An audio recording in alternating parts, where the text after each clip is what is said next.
গোবিন্দভোগ চাল দিয়ে খিচুড়ি এইভাবে একদিন খেয়ে দেখবেন, খেতে কিন্তু ভীষণ ভালো হয়। আমি এখানে 1 বাটি মুগের ডাল নিয়েছি। ডালটাকে ভালো করে ভেজে নেব।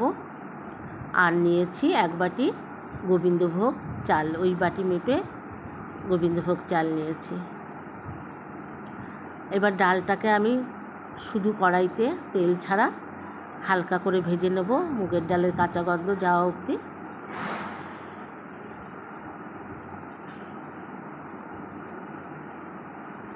এইবারে ভালো করে ধুয়ে নেব।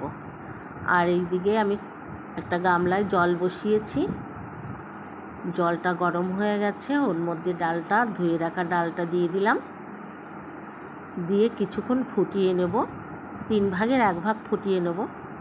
আর এখানে একটা মশলা করে নেব।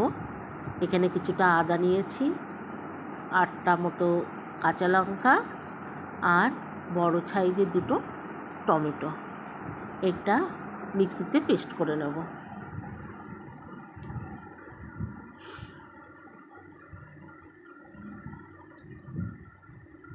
ডালটা 3 ভাগের 1 ভাগ সিদ্ধ হয়ে গেছে। এইবারে ধুয়ে রাখা চালটাও দিয়ে দেব, দিয়ে আবারও কিছুক্ষণ ফুটতে দেব।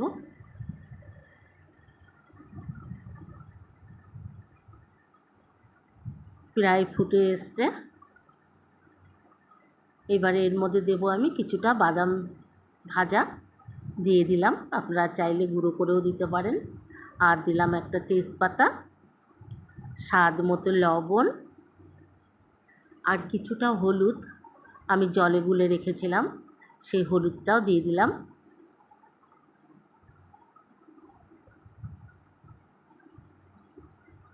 দিয়ে একটু নেড়ে চেড়ে নিচ্ছি। এইবারে দেব চিনি, মিষ্টির জন্য চিনি দিয়ে দিলাম।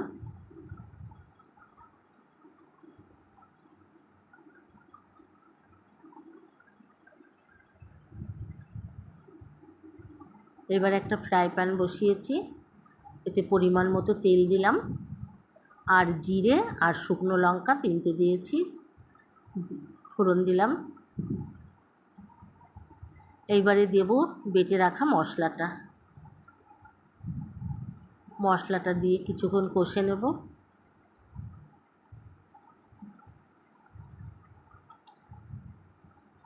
মশলাটার মধ্যে সামান্য একটু লবণ দিয়ে দিলাম, আর একটু হলুদ দিয়ে দেব। এবার ভালো করে কষে নেব, যতক্ষণ না তেল ছেড়ে দেয় ততক্ষণ কষে নেব।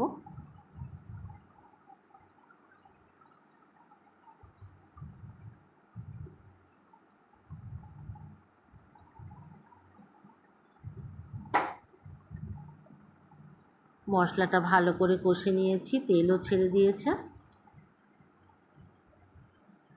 এইবারে খিচুড়ির মধ্যে ঢেলে দেব, ঢেলে ভালো করে মিশিয়ে নেব।